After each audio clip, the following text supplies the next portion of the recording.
Filosofía y espíritu, la fuerza de la razón.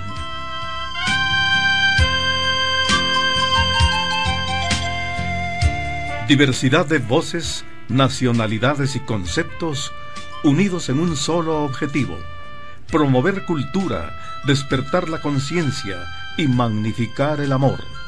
Punto clave en la evolución integral del ser humano y fundamentos de la Escuela Magnético-Espiritual de la Comuna Universal. Dirección y producción de Hugo Neftalí Álvarez. Desde Guatemala, en el centro de América, bienvenidos a esta interesante palestra de opiniones.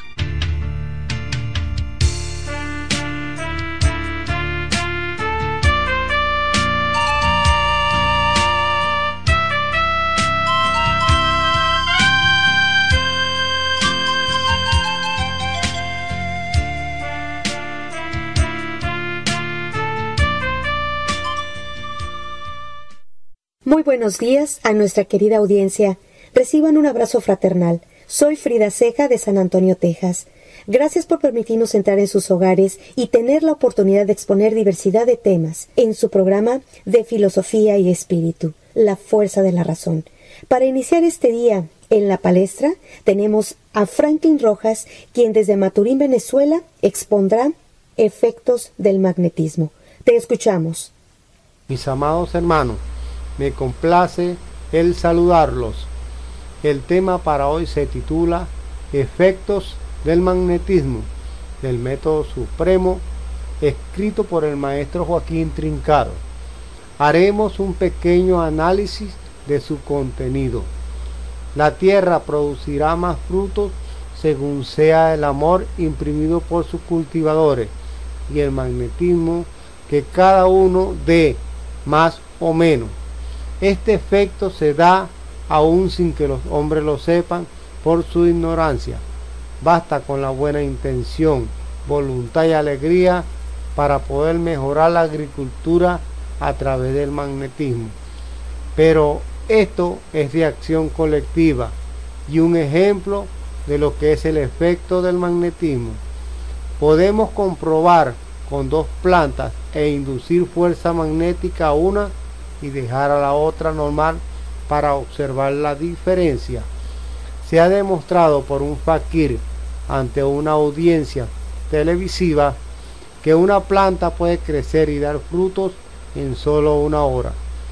Una semilla de frijoles puede tardar hasta 40 días en dar resultado, pero un fakir sabe hacer que esta semilla germine en solo una hora, imprimiendo los grados de calor necesarios con el uso del magnetismo, y en unos 15 o 20 minutos el mismo grano que tuviera en sus manos ha nacido, lo riega y con sus ojos y la fuerza magnética da calor, y en una hora logra entregar una planta con frutos a su público. Espero que el tema haya dejado algo de enseñanza. Soy Franklin Rojas, Maturín, Venezuela. Muy interesante este tema acerca de los efectos del magnetismo. Ahora nos trasladamos a San Antonio, Texas, y su servidora les trae el tema educar. Educar etimológicamente lleva la raíz de la palabra latina ducere, que viene de la raíz indoeuropea duc, que es guiar, con lo que educar sería guiar o conducir en el conocimiento. La palabra educación en su etimología viene del latín educare, que quiere decir criar, alimentar o nutrir. Entonces, podríamos decir que educar y educación no se obtiene en las escuelas. Se ha malinterpretado y aplicado equivocadamente esto, porque la educación empieza en el hogar, con nuestros padres. Es ahí que se menciona ya varias veces en estos programas que se debería de hacer escuelas para padres antes de ser padres. Sí, la importancia de nutrir a ese niño para sus primeros años dentro de su crecimiento son indispensables. Desafortunadamente nos hemos envuelto en una sociedad que creemos que está civilizada y pensamos que una escuela de muy buen prestigio educará a nuestros hijos. La buena educación o el educar a un niño se imparte en la familia, en donde con amor se da esa guía de aprender a respetar, a saber ser responsables, a tener orden, honestidad, etc. Y siempre inculcar la verdad. Esto únicamente se da en la familia, aunque ésta sea la más imperfecta dentro de la escala de los 5 amores. La obligación de los padres es guiar para que el niño llegue a ser adulto y sepa ser pensante, conllevando a diferenciar sus buenos y malos actos, desarrollando también los valores y virtudes. Esto es una de las bases que llevaría a formar nuevas y evolutivas sociedades, sin olvidar la responsabilidad moral, enseñándolo a saber reflexionar para que se sienta libre pensador, y todo esto se puede obtener en forma de diálogo, como Sócrates lo mostró, enseñando sin importar la condición o el estatus social de cualquier persona para llevarlo al conocimiento. Así como el término educar viene de ex educare, que ex significa sacar, sí, sacar lo mejor de cada uno, desde dentro hacia afuera, valores y virtudes como fortaleza, la voluntad, el autodominio, generosidad, persistencia y demás. No es como se cree, que únicamente es llenar la cabeza de datos e información. Eso no es suficiente. Se necesita que aflore ese conocimiento que cada uno tiene por las vidas y existencias pasadas, las cuales las llevamos guardadas en el alma, y es ahí el trabajo del espíritu. Es por eso que de ahí viene el saber ser autodidacta. La diferencia que hay en la educación, en la familia y en la escuela es que en la escuela se recibe la instrucción. Y la definición de instrucción, etimológicamente latín, instructio, se refiere a la acción de instruir. La instrucción es el caudal de conocimientos adquiridos y el curso que sigue un proceso que está instruyendo, donde se conocen las bases del cierto conocimiento sobre la verdad de las ciencias, historias, artes, etc., ayudadas por otras ideas para que el alumno desarrolle sobre esas bases su razonamiento para cualquier descubrimiento que éste traiga a la humanidad. Es por eso que en todo se necesita honestidad, pureza de pensamiento, voluntad y firmeza de espíritu sobre la verdad, para poder comprender todas esas ciencias que nos rodean. Veamos qué tan importante es nuestro trabajo como padres y como maestros, ayudar a sacar ese conocimiento que cada cual trae dentro de la crianza, y así como guías utilizando el diálogo para que mejor se pueda lograr y comprender lo que cada quien le corresponda desarrollar. Sabemos que en la escuela llevan un cierto temario que cubrir. Eso está bien, pero se ha perdido la libertad de expresión dentro de las materias, porque no ayuda a la creatividad. El alumno debe seguir explorando en las diversas materias para su mayor desenvolvimiento y desarrollo intelectual. Los dejo con esta frase de Sócrates: no puedo enseñar a nada ni nadie, solo puedo hacerles pensar. Tenemos en esta palestra de opiniones a Germán Bravo, quien de Caracas, Venezuela, nos trae otro interesante tema: proyección. Adelante, Germán. Muy buenos días. Hoy vamos a hablar un poco acerca de la proyección en psicología. El vocablo proyección significa trascendencia, es decir, el efecto producido fuera del sujeto. Desde el punto de vista del psicoanálisis freudiano, es la atribución a otra persona o cosas los defectos o intenciones que tenemos y que no reconocemos en uno mismo, porque se producen de manera inconsciente. Esto es, los pensamientos, los sentimientos, los deseos y las pasiones que tenemos y que exteriorizamos atribuyéndoselos a otras personas o cosas, siendo de nuestra exclusiva propiedad. Es la manifestación del lado oscuro del alma. Las cosas negativas que vemos en los demás es lo que somos, es nuestra alma reflejada. Antes de que el psicoanálisis descubriera la proyección, ya el maestro Jesús de Nazaret la conocía, pues nos dijo: ¿por qué miras la paja que está en el ojo de tu hermano y no echas de ver la viga que está en el tuyo? La sabiduría popular también recoge esta enseñanza cuando dice: cada ladrón juzga por su condición. Sostiene el psicoanálisis que la proyección es un mecanismo de defensa paranoica en la que el sujeto expresa su odio y resentimientos de manera inconsciente, viendo en los demás lo que él es propiamente. Estos arquetipos obligan al sujeto a que exprese una conducta contraria al amor, sin que él se dé cuenta, produciéndole un conflicto psíquico como consecuencia de la recriminación que el superyo hace al yo. Cuando una persona profiere ofensas denigrantes contra su semejante, grupos, instituciones o países, lo que está haciendo es manifestar su oscuridad, la poquedad de su alma. Pero la persona no lo sabe. El inconsciente o alma es un depósito en el que están almacenados una parte divina, que es el espíritu, los instintos, las pasiones, que son los instintos perturbados, las experiencias y conocimientos adquiridos en vidas pasadas, así como las adquiridas en la presente existencia, en la cual se encuentran los maltratos y la falta de afecto durante nuestra niñez, los abandonos que hemos sufrido, así como los malos ejemplos que nos han dado nuestros padres con las ofensas y peleas que protagonizan en el hogar. Todas estas experiencias negativas se van grabando en nuestra alma desde que estamos en el vientre de nuestras madres, y cuando nacemos ya traemos graves traumas que se manifiestan en la ira o rabia, que más tarde se convierten en odio, rencor y resentimientos contra nuestros padres y contra la sociedad. Y eso es lo que proyectamos en el transcurso de nuestras vidas. Como consecuencia de esta mala crianza, si la culpable es la madre, el hijo varón, cuando hombre, verá en su esposa a su malvada madre, motivo por el cual la rechazará inconscientemente. Por el contrario, si la víctima es una niña y el culpable es el padre, cuando mujer, verá en su esposo a su despreciado padre e igualmente lo odiará y dirá: todos los hombres son iguales. Muchas gracias, hermano. Ahora nos vamos a Guatemala con la segunda parte de discriminación femenina con Diony Rivera, quien nos trae este tema tan interesante. Te escuchamos. Muy buenos días. Continuando con el tema causas de la discriminación a la mujer, tenemos lo ya indicado el domingo recién pasado y ahora solo voy a relatar la versión de los antiguos mayas respecto a la mujer.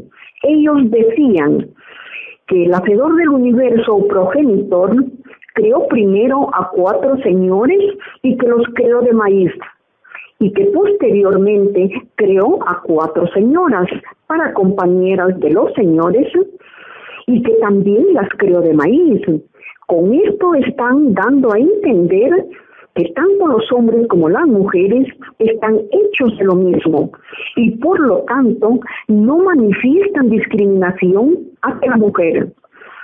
Luego viene lo que nos enseña la Escuela Magnético Espiritual de la Comuna Universal, fundada por el filósofo y pedagogo español Joaquín Trincado Mateo.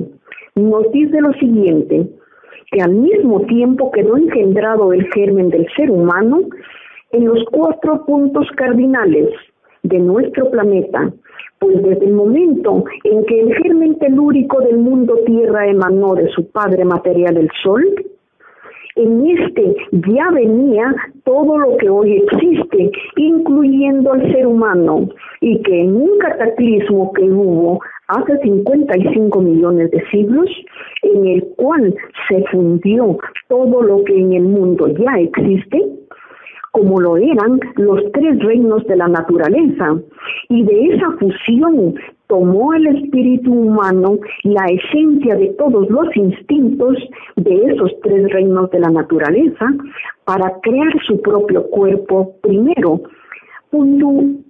paulatinamente, sin prisa, un proceso que duró 10 millones de siglos, para que ya pudieran brotar de esos huevecillos incrustados en las raíces de los árboles del quino, que por los fuertes movimientos de la tierra y grandes huracanes habían sido derribados y que sus raíces quedaron sobre la superficie y que por lo tanto al mismo tiempo aparecieron por millones de millones en todas partes del mundo hombres y mujeres, los que en su momento unirían sus cuerpos para perpetuar la especie humana y sin discriminación para ninguno de los dos sexos. Y así fue pasando por millones los siglos, y el alimento que en los frutos y raíces había era para todos por igual. Yo considero que al usar nuestro razonamiento podemos comprender que esto último tiene lógica y que nos hace ver la igualdad humana y sin discriminación. En resumen, la causa de la discriminación a la mujer es, número 1, la fuerza bruta que imperó en la era primitiva, y número 2, que fue la peor, lo inventado maliciosamente por la religión, atribuyéndole a la mujer que era impúdica y pecadora y que solamente tenía el valor de uno de los huesos del hombre. Hasta el próximo domingo con un nuevo tema. Muchas gracias, Diony, por tu aporte tan interesante. Vámonos a la Isla del Encanto, en Cabo Rojo, Puerto Rico, con Elvin Matos Luciano, quien nos hablará de la potencia del espíritu. Buenos días, hermanos. Les saluda a su hermano Elvin Matos desde Cabo Rojo, Puerto Rico. El tema para la mañana de hoy, la potencia del espíritu. ¿Con cuánta frecuencia oímos personas decir, refiriéndose a Dios, como un ser superpoderoso que todo lo puede? Vamos a partir de la suposición que lo que entienden como Dios sea Elohim. No hay que entrar en muchos detalles de la diferencia entre los dioses religiosos y lo que es el Padre Elohim. En base a los estudios que realizamos del espiritismo, sabemos que Elohim sí todo lo puede, mas esto no quiere decir que hace todo lo que el hombre quiera ni como el hombre quiera, sino más bien todo lo establecido en su ley, ya que de transgredir su propia ley, ¿cómo podría exigir al hombre su obediencia a la ley si fuese él su primer transgresor? Por lo que acentuamos como un axioma que el Padre Creador no hace lo que quiere, sino lo que debe y está en su ley. Este criterio, que Dios hace lo que le da la gana, se debe al concepto de un Dios personificado, que las religiones le impusieron a la humanidad, al que le atribuyen todas las conductas y criterios humanos. Al no comprender su ley, ven en todo hecho y causa natural producida por o por los espíritus como un milagro, sin entrar en el estudio de los hechos que ocasionan tal efecto, y que muy bien se pueden explicar y entender conociendo la potencialidad del espíritu. Sabemos que el espíritu es una partícula de esa esencia universal que conocemos como Elohim. Por lo tanto, trae en sí mismo esa potencia manifestada como facultades para crear hechos naturales producidos por causas naturales. Recalco que para entender esto hay que estudiar el espiritismo como ciencia y como filosofía. No es cuestión de creencia, ya que ésta en su principio puede servir de estímulo para la búsqueda de un conocimiento, mas el conocimiento, una vez se adquiere, deja de ser creencia y pasa a ser un conocimiento comprobado. ¿Cuántas maravillas y grandezas se pueden hacer y se han logrado por el espíritu? Mas somos conscientes que para un espíritu producir estos hechos de tal naturaleza, tiene que haber adquirido el grado de maestro de la creación, que dado su alto sentido de justicia es equivalente a ser la misma ley. Razón por la cual logró el profeta Elías, cuyo espíritu es el mismo de Juan el Solitario, dado a su potente fuerza en su pedido, mantener una parte de Asia sin llover por 3 años y 6 meses, hasta lograr que pidieran misericordia y entonces hizo llover copiosamente.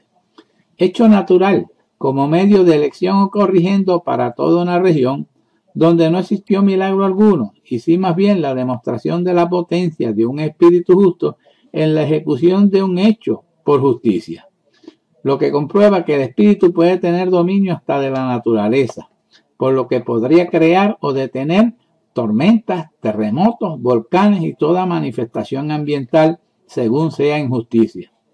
Así obran los espíritus a cargo de los elementos y de la naturaleza. Al respecto nos dice el maestro Trincado: si esto lo puede lograr un solo espíritu, ¿cuánto podría lograrse con la potencia de todos los espíritus cuando hayan alcanzado el grado de justos? Muy bien, cuando nos referimos a Elohim como el arquitecto de la creación, ya que ésta es causa y efecto de la emanación de su pensamiento.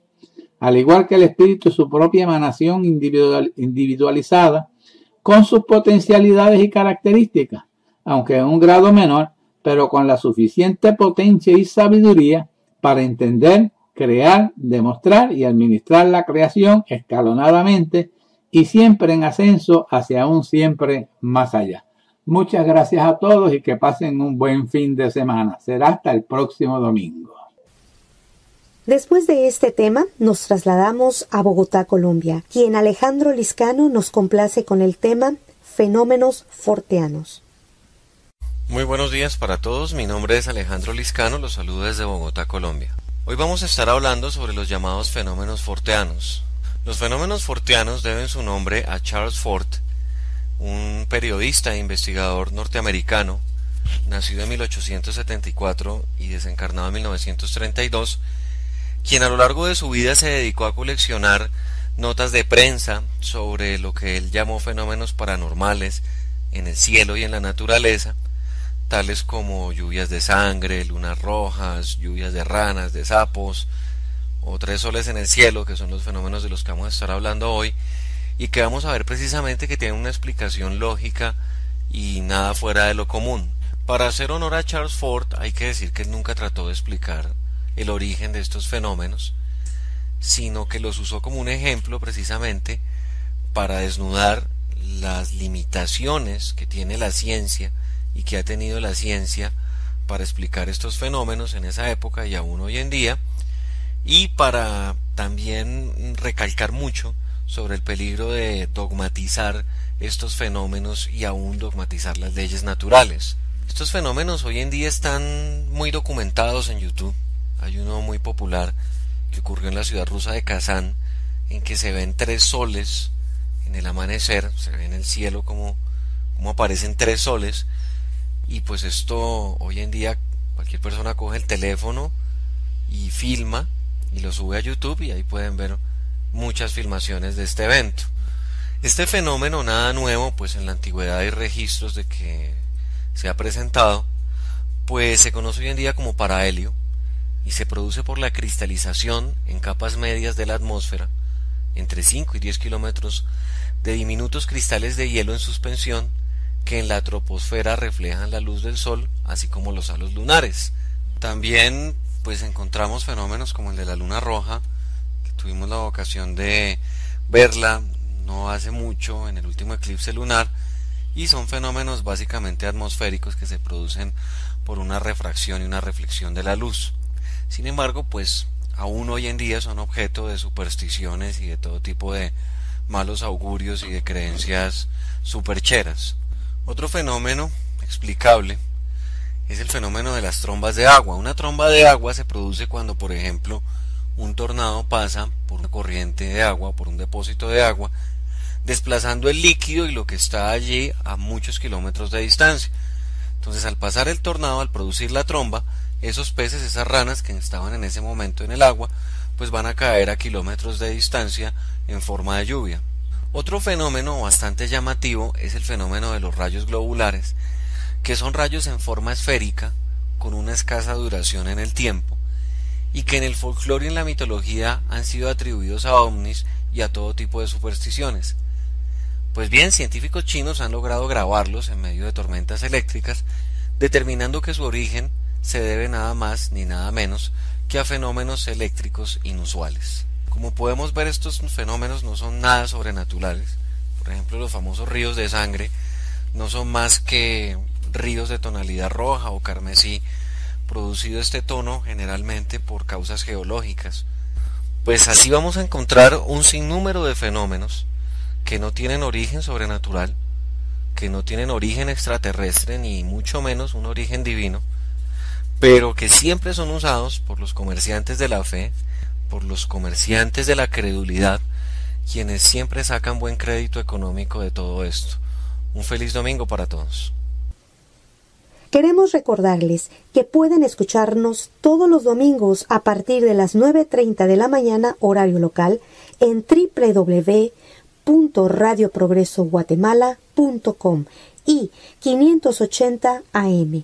Seguimos con María Cuello con una locución muy interesante acerca del desdoblamiento, desde Caracas, Venezuela.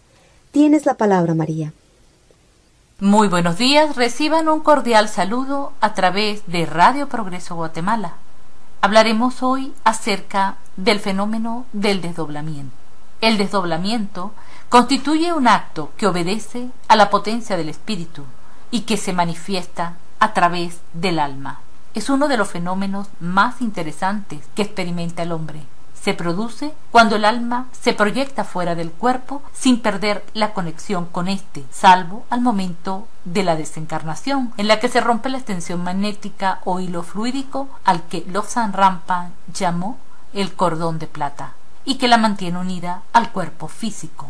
Muchas personas se preguntan si la que se desdobla es el alma o el espíritu.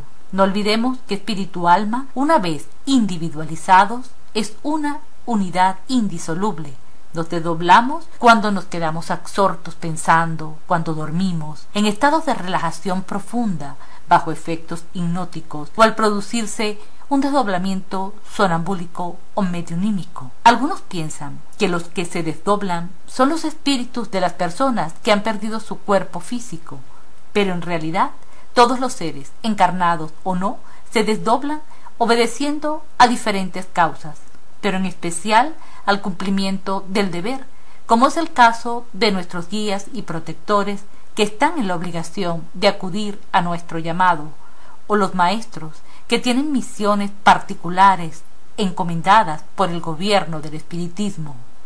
Nos desdoblamos también por amor hacia otros espíritus, en función de la ley de afinidad, pues, como nos dijo el Maestro Jesús, allí donde amas está tu corazón, o por sentimientos de odio y rencor a otros seres, como es el caso de las obsesiones espirituales, donde el desdoblamiento se produce con ánimo de perturbar y dañar a otros. Los espíritus que las provocan son entidades a los que el odio y resentimiento los mantiene alejados del bien y a los que debemos dar luz, pero no prendiéndoles una vela como dicen las religiones, sino ilustrándolos en el conocimiento del espiritismo para que puedan hacer conciencia. Desdoblamiento nos transmite la idea de algo que se abre, que se expande, como por ejemplo una sábana que está doblada y la extendemos. La sábana doblada, al desdoblarse, tiene mayor alcance, crece en tamaño, pero sigue siendo la misma sábana y manteniendo sus limitaciones. Lo mismo sucede con el alma, que se caracteriza por su elasticidad y que al desdoblarse se expande, a veces de manera cercana, permaneciendo en el mismo contexto de espacio y tiempo del sujeto, y en otras ocasiones desplazándose a lugares lejanos y vivencias de otras épocas, dependiendo su alcance de su grado de progreso.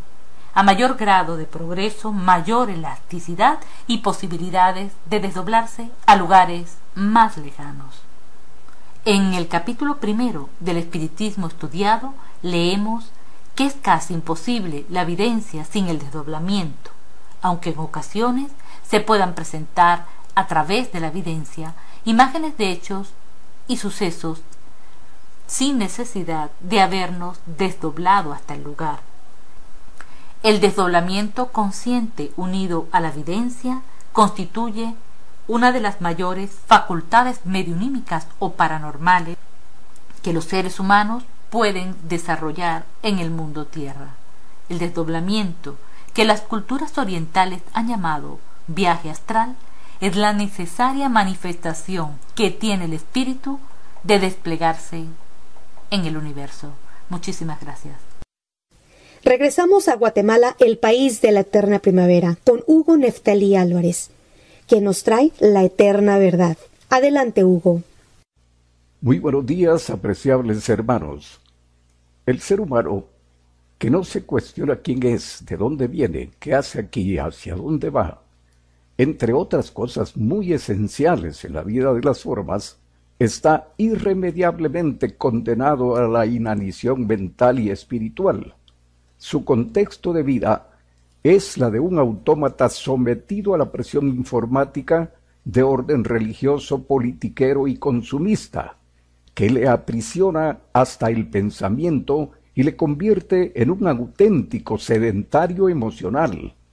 Por su orfandad de conciencia es como un suicida, que sin atentar contra su vida corporal, sí comete falta al anularse a sí mismo en su capacidad de discernir.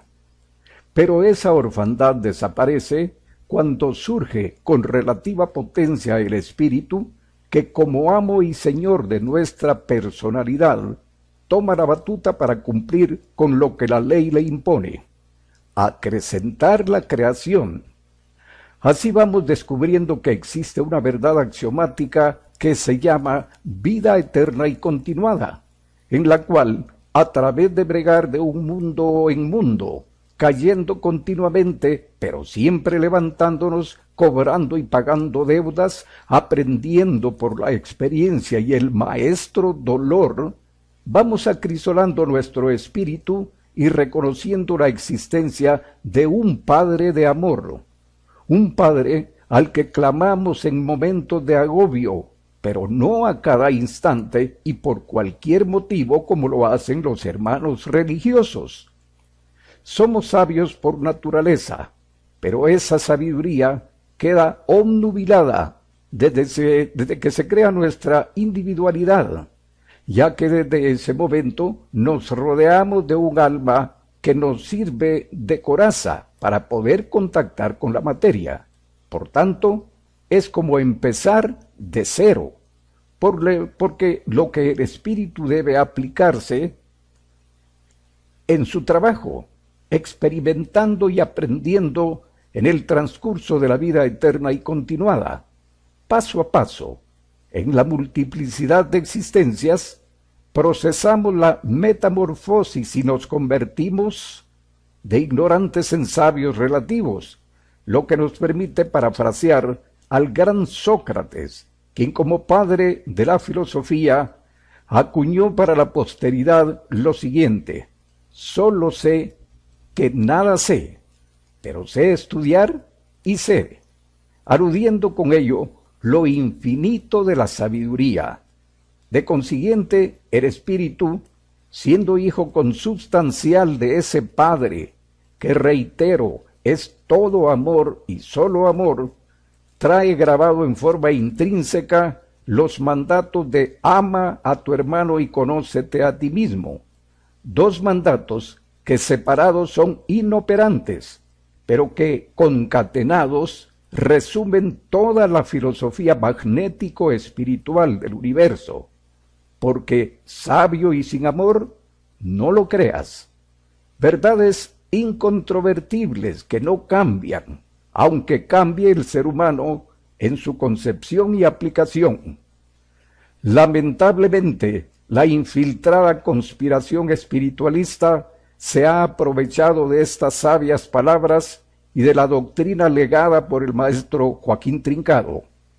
No podemos negar tampoco que la mayoría de habitantes del mundo estamos aún fuera del contexto amistad que como paso ascendente en la escala de la fraternidad permite arribar al verdadero amor de hermanos. Termino diciendo que vamos siempre en busca de nuestro progenitor, pretendiendo que retornamos, cuando por analogía se entiende que nunca hemos salido. Siempre hemos estado con Él y en Él, en el eterno presente del Espíritu. Muchísimas gracias, hermanos, y hasta el próximo domingo.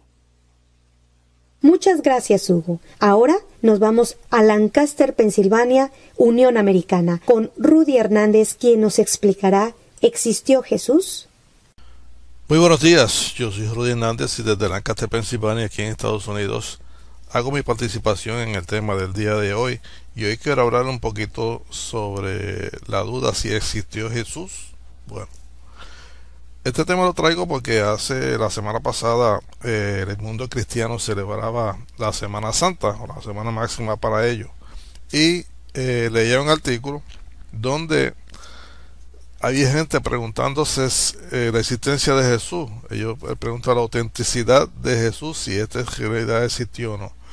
¿Por qué se pregunta esto? Bueno, lo que pasa es que por algún motivo la historia regular no trata la historia religiosa, y ahí viene la pelea entre qué es cierto y qué no es cierto, los evangelios y todo lo demás. Esta historia se trata por encima. Por ejemplo, cuando hablamos de Egipto y se habla de la historia del Medio Oriente hace 50 siglos atrás, etcétera, o lo que sea, nunca se menciona, por ejemplo, a Moisés, o no se menciona a los personajes bíblicos que ellos le llaman, que son, sabemos nosotros como espiritistas, que han sido maestros, que han estado en la tierra ayudándonos en un momento dado, y nos han ido encaminando a través de estos últimos 57 siglos.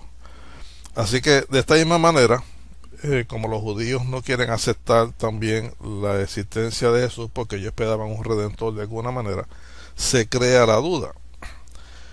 No sé por qué creen la duda, porque hasta los mismos científicos de la historia se basa en antes de Cristo y después de Cristo. O sea que toman a Jesús como punto de partida hacia atrás para contar ciertos años, y toman a Jesús hacia adelante, y ahí mismo estamos en el año 2014 después de Jesús.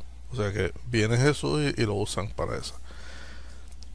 La iglesia cristiana, la fundación de los cristianos que fundan la iglesia y usan a Jesús como su personaje principal para adorarlo y crear toda esta rama de religión, ellos mismos han creado una serie de factores tratando de comprobar o decir si Jesús existió. Yo lo maté, pero mira, aquí existió. Uno de ellos que decía que el santo sudario, el santo manto, que se llama el sudario de Turín, y esto lo tienen en exhibición en el Vaticano. Ellos alegan que esto tiene una imagen, o está representado Jesús en ella. Sin embargo, las pruebas de carbono encuentran que está una tela de la Edad Media, y hay documentos del año 1389 donde el obispo Pierre de Arcis, que decía que la imagen fue pintada deliberadamente para confundir y atraer a la gente. Está la Vera Cruz, o la cruz verdadera. Hay sitios que tienen cantos de madera que dicen que son cantos de la cruz de Jesús. Los clavos de la cruz también dicen mucho, están en todos lados, y eran 3 clavos o algo así. La corona de espinas. En aquella época, ¿quién pensaba ser coleccionista? ¿Quién pensaba guardar todas estas cosas? Todo esto desapareció, pero la iglesia cristiana y los católicos, tratando de justificar que sí Jesús existió de una manera, pues han inventado todas estas cosas para apoyar todas sus teorías. Nosotros los espiritistas estudiamos a Jesús, entendemos que como maestro y hermano existió igual que su madre María y José, y tenemos un entendimiento distinto sobre él. Muchas gracias. Esta es mi participación de hoy. Pasen buen día. Después de esta interesante exposición, Acacio Ortiz desde Maturín, Venezuela, nos hablará lo que es el antagonismo. Reciban un saludo fraternal todos mis hermanos. El tema, el antagonismo. Este está atomizado en los libros de nuestra escuela, Espiritismo, Luz y Verdad, por el maestro Joaquín Trincado. Según la teología, no han podido encontrar la raíz del mal, por desconocer de la causa demostrativa de la existencia de los instintos en cuerpo y alma de cada hombre, de todos los seres en los 3 reinos de la naturaleza. El mérito está en dominarlos, hacerlos conciencia, cosa que se consigue a través del saciamiento. Los indecisos políticos, religiosos, espiritualistas no llegan a esta por dejarse arrastrar por las pasiones y prejuicios que los hace ciegos, sordos ante la verdad. Hoy todavía no han podido saciar el instinto de matar. Vemos cada día las guerras como mal mundial, que permanecerá en la humanidad hasta que el hombre consuma el último cartucho y empiece a sentir en su conciencia que todos somos hermanos. El antagonismo por naturaleza está en los instintos, en hombres y animales, como la conservación y la alimentabilidad, que son provocados por las necesidades como el hambre y la sed. Hasta siempre, Acacia Ortiz. Está escuchando su programa Filosofía y Espíritu, donde destaca la fuerza de la razón. Y a continuación escucharemos desde Guatemala a Luis González con el tema La resurrección de Jesús. La idea de la resurrección no fue inventada por la religión cristiana, ya que muchos siglos antes en pueblos y culturas como de la India, China, Grecia, Roma y otras más, la resurrección era ya un símbolo de la trascendencia, que estaba basada en la idea innata que tenemos todos de que existe vida después de la mal llamada muerte. El caso más famoso de resurrección es el del Mesías de la libertad, el Maestro Jesús, quien según el dogma cristiano resucitó al tercer día después de su crucifixión. Lo extraordinario de este relato cristiano es que supuestamente el Maestro Jesús no solo resucitó en espíritu, sino también lo hizo en cuerpo, algo absolutamente imposible según la ciencia médica, que nos dice que el tiempo máximo que pueden sobrevivir algunas células vitales del cuerpo es de 4 horas y no de 3 días como nos quiere hacer creer la religión cristiana. Según la doctrina del espiritismo, luz y verdad, un espíritu una vez corta los lazos que lo mantenían unido al cuerpo, nunca más los puede volver a unir, resultando entonces que también para el espiritismo, luz y verdad, la idea de la resurrección del cuerpo es también un completo absurdo. Lo que sí es posible para el espíritu, y es algo que lo hace 100, 1000 y millones de veces hasta la eternidad, es la reencarnación del espíritu con su alma, siendo entonces la reencarnación la verdadera resurrección de la que nos habló el Maestro Jesús. Pero resulta que hay miles de relatos de hermanos que aseguran haber visto resucitar a un muerto. En la historia tenemos varios casos muy famosos, por cierto, en donde cientos aseguran haber visto resucitar a un cadáver por parte de Elías, Jesús, Pedro y Pablo. Aparte de los miles de casos contados alrededor del mundo ocurridos en algún cementerio, y aprovechando que toqué este tema sobre la resurrección de muertos en los cementerios, déjenme contarles, hermanos, que existe un trastorno repentino en el sistema nervioso de nombre catalepsia, que es caracterizado por la pérdida momentánea de la movilidad, tanto voluntaria como involuntaria, además de la pérdida de la sensibilidad del cuerpo. Durante este estado el cuerpo permanece paralizado y puede no presentar signos vitales, y la piel se pone pálida, haciendo creer que la persona ha desencarnado, lo que ha llevado a que miles hayan sido enterrados vivos. Ahora yo les pregunto, hermanos, haciendo uso de la lógica y de la razón, que si los casos anteriormente mencionados de resurrección aparentes realizados por Elías, Jesús, Pedro y Pablo no fueron en realidad casos reales de catalepsia, en donde en la antigüedad, por no contar con el conocimiento médico y con el equipo adecuado, muchos fueron declarados muertos estando completamente vivos. Incluso me atrevería a afirmar que eso fue lo que le pasó al Maestro Jesús cuando estaba en la cruz, razón por la cual al verlo paralizado, sin respiración, sin signos vitales y todo pálido, los soldados romanos creyeron que Jesús había muerto, estando en realidad en un estado cataléptico. Recordemos que cuando el Maestro Jesús predicaba, anunciaba su resurrección al tercer día. Extraordinariamente es el mismo tiempo que dura una persona en estado cataléptico. Sabemos que el Maestro Jesús no desencarnó en la cruz, sino hasta 88 días después de su crucifixión. En algo sí estamos de acuerdo con nuestros hermanos religiosos, y es en que el Maestro Jesús no está muerto, como tampoco morimos ninguno de nosotros al momento de dejar este plano físico. Jesús vive y vivirá en nuestros corazones, mientras en nuestras almas vibren también sus enseñanzas, siendo el principio más destacado el ama a tu prójimo como a ti mismo, principio que nos vino a liberar de las cadenas del odio, el rencor, la envidia y los celos, y que representó para la humanidad del planeta Tierra un despertar de las conciencias que estaban dormidas por el crimen y las guerras. Así que felices, gritemos todos juntos a los cuatro vientos, que viva por siempre y para siempre el Maestro Jesús de Nazaret. Seguimos adelante y ahora nos vamos a Valencia, Venezuela, con Raymar Betancourt, que nos expone la luz al espíritu. Nos da mucho gusto escucharte. Buenos días, mis hermanos del universo. Un vibrante y fuerte abrazo para todos. Hoy observo de manera dominante la belleza que crece, se alimenta, toma forma y se levanta, hasta llegar a la máxima expresión de lo que conforma esa armonía viva que encierra el espíritu. Una luz y fuerza intensa que emana energías de amor.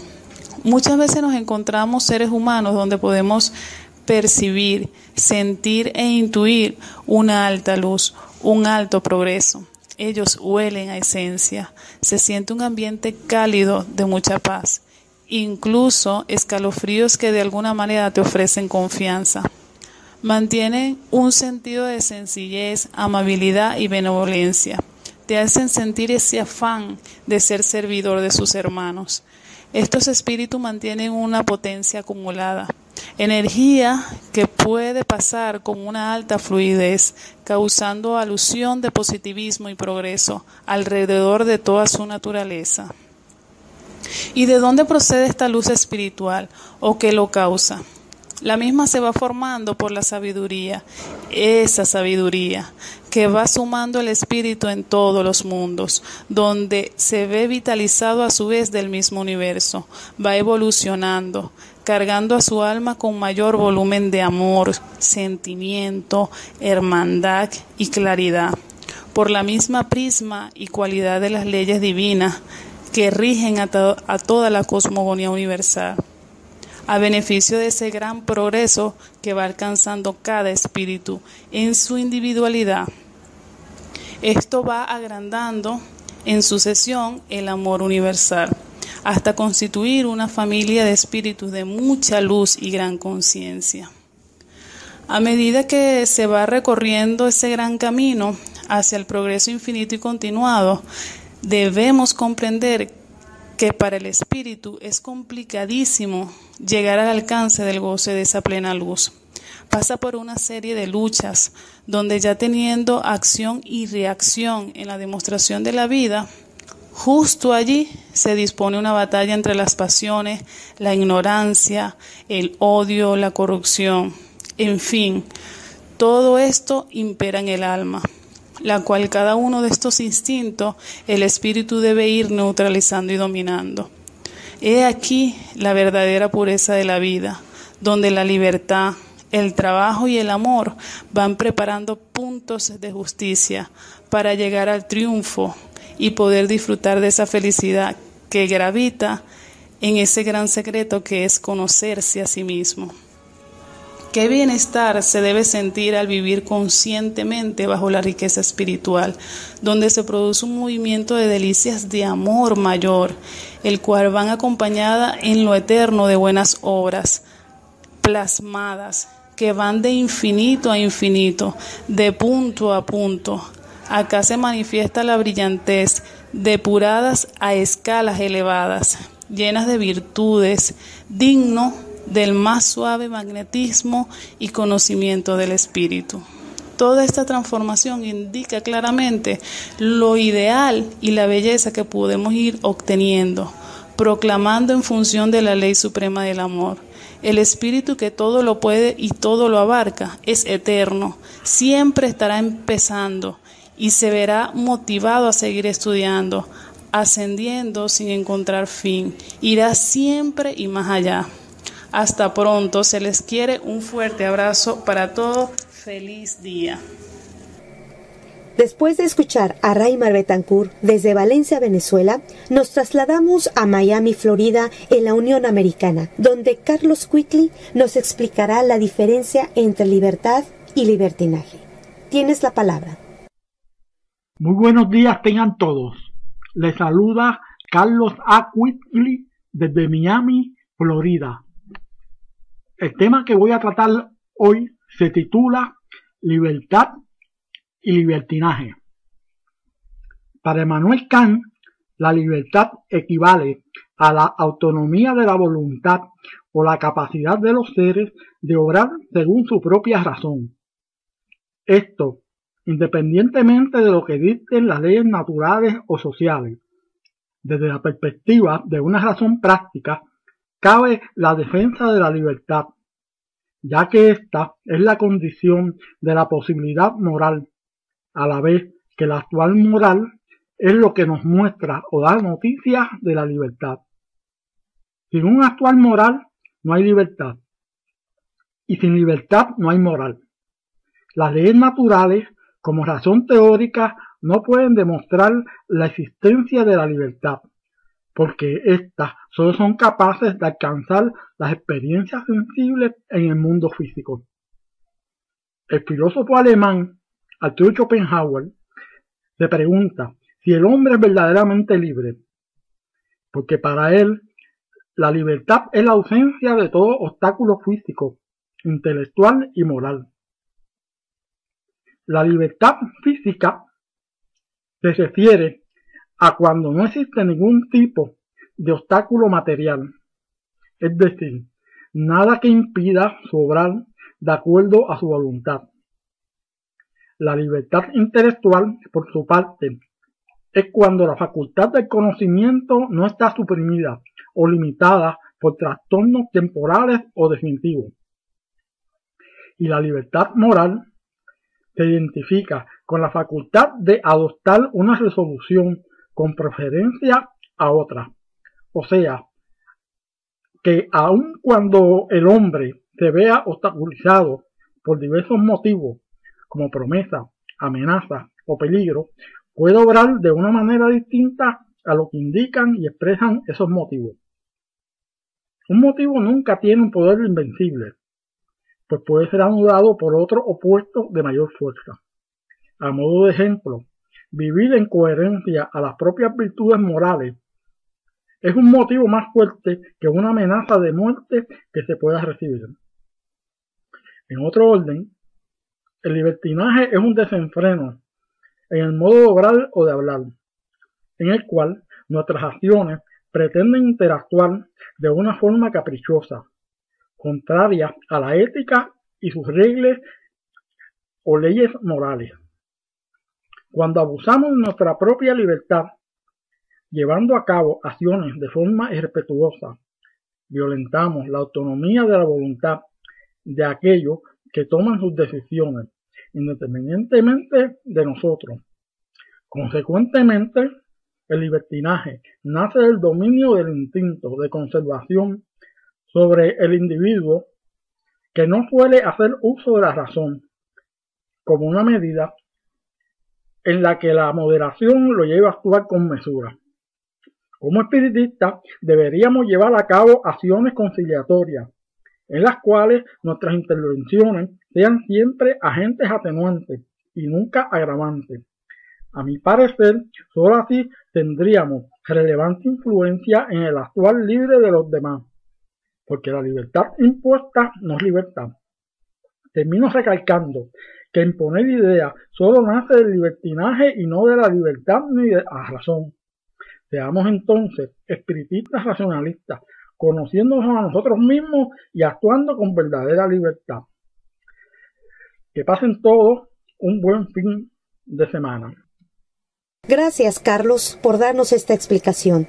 Y ahora llegamos al final de su programa con sentido filosófico, y nos vamos a la perla del Caribe, a San Juan, Puerto Rico, donde Laura Guerrero de León nos explicará la sexualidad sana y feliz. Tienes nuestra atención, Laura. Muy buenos días, hermanos latinoamericanos, radio escuchas todos, un saludo especial a la producción. El tema de hoy: sexualidad sana y feliz.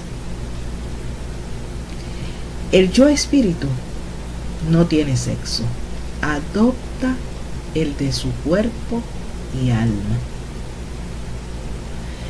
Las mujeres, aún sometidas a las religiones, se avergüenzan de su sexo y de sus deseos.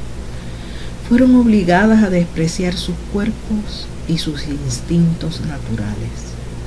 Por eso se sienten culpables o sucias. Pierden su autoestima, permiten los abusos de la sociedad machista y se condenan, junto con su pareja y sus hijos, a la frustración de una vida sin amor, injusta y triste. La mujer que conoce y ama su cuerpo puede controlar, educar y guiar a su pareja sexual, lograr una serena y justa relación de mutua satisfacción, cariño y felicidad, en lugar de someterse pasivamente a la posesión egoísta, instintiva y torpe que es común y natural aún en estos días en todo varón. El control consciente le asegura el amor, la fidelidad y el respeto agradecido de su compañero. Tu instinto sexual es el medio natural para proporcionar placer, expansión y equilibrio a todos tus sentidos físicos y sentimientos de tu alma y hacer feliz y exitosa tu futura vida en familia. Debes conocer bien tus órganos sexuales y sus funciones. Toda tu piel y tu alma también son parte de tu sexo. Como cualquier ser vivo, tu cuerpo necesita cariño, y si no lo tiene, corre el riesgo de irse detrás y entregarse al primero que lo halague con una caricia y que luego lo abandone. Mírate en el espejo con amor. Chicas y chicos, observen sus ojos, su figura, aprecien y amen todo su cuerpo. Respiren hondo, profundo, relájense de pies a cabeza, humedezcan sus labios, acaricia tu rostro, tus cabellos, tu piel, huele tu perfume en tus manos, míralas con amor, goza su belleza y suavidad, sus caricias y cosquillas, excita la sensibilidad de tus pies, tus rodillas, tus muslos, tu cintura, tu vientre, tu pecho, tu cuello, tus zonas erógenas. Siente que son parte importantísima de tu personalidad. Eres tú mismo. Tienes tu cuerpo y tus propias manos, dándole el masaje magnético que excita tu piel, sus nervios, sus órganos, sus glándulas, sus sentidos, haciéndole saber que lo amas, que lo aprecias, lo necesitas y estás satisfecha con él, que deseas cuidarlo, disfrutarlo y darle placer, porque eres feliz de poseerlo y protegerlo como el vehículo y el compañero de tu vida, que jamás lo traicionarías, entregándolo por vicio o por capricho, por temor o por debilidad, que solo aceptarías compartirlo con alguien que demuestre amarlo tanto o mejor que tú, y que esté dispuesto a darle las delicias del placer con amor como tú se las puedes dar, y si no, no. Analiza y verifica las emociones y deseos instintivos de tu alma. Define el sentido y la intensidad de tus deseos sexuales. ¿Son amorosos, suaves, dulces, alegres, delicados, serenos? ¿O son violentos, frenéticos, desesperados por alcanzar satisfacción? ¿Tienes control consciente? ¿Te imaginas amada o amado, amando, o te visualizas sometida o sometido, poseída o poseído por un amor que solo tiene un amo y este no ama? Así como el niño que no tiene la atención cariñosa de su madre se sentirá solo e infeliz, aunque ésta le compre muchas cosas. Así los vestidos y zapatos, las joyas y alhajas, peinados, maquillajes y perfumes son solo adornos que resaltan tu imagen, pero no sustituyen la atención amorosa que merecen tu cuerpo y tu alma. Ellos te necesitan. Tú eres responsable de su salud y equilibrio físico, sensorial y emocional. Cuida que nunca les falte tu respeto y tu amor. Un abrazo fuerte y hasta el próximo domingo. Con este interesante cierre de Laura Guerrero de León, solo me resta agradecer sinceramente su compañía. Soy Frida Ceja de San Antonio, Texas, y les envío un gran abrazo fraternal.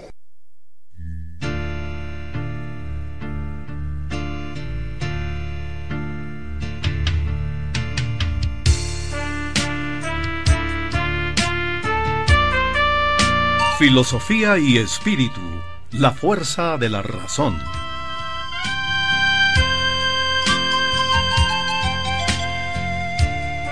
Diversidad de voces, nacionalidades y conceptos unidos en un solo objetivo: promover cultura, despertar la conciencia y magnificar el amor. Punto clave en la evolución integral del ser humano y fundamentos de la Escuela Magnético-Espiritual de la Comuna Universal. Dirección y producción de Hugo Neftalí Álvarez. Gracias por su gentil atención. Fue un placer compartir con tan distinguida audiencia nacional y mundial. Hasta el próximo domingo. Felicidades.